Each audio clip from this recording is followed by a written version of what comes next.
আসসালামু আলাইকুম রহমতুল্লাহ। This is day 5 of 60। আজকে সকালে আমার কোচিং ছিল না, মানে টোটালি সব কিছু অফ ছিল। তো জিমে যাওয়ার সময় একটা কথা খেয়াল করলাম যে আমাদের জিমের পাশে একটা খাল আছে, সেখানে কিছু কনস্ট্রাকশনের কাজ চলতেছিল।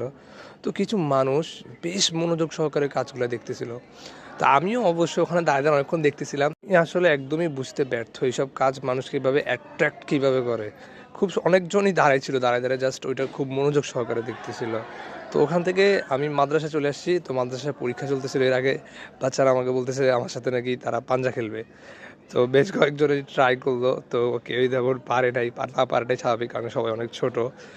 পরীক্ষা 1 ঘন্টার মতো চলছে, দেন পরীক্ষা শেষ হয়েছে আর আমি বাসায় ফিরে আসছি। ওখান থেকে উদ্বাসে গিয়েছিলাম এবং সেখানকার খ ইউনিটের এক্সাম ব্যাচের মধ্যে ভর্তি হয়েছি। তো 25 তারিখ থেকে এক্সাম শুরু হবে। তো ওনারা আমাদেরকে একটা বই দিয়েছে আর একটা লিফাফা দিয়েছে, আর বলছে কিছু বই দিবে পরীক্ষা শুরু হইলে। তো আজকের মধ্যে এতটুকুই। আসসালামু আলাইকুম।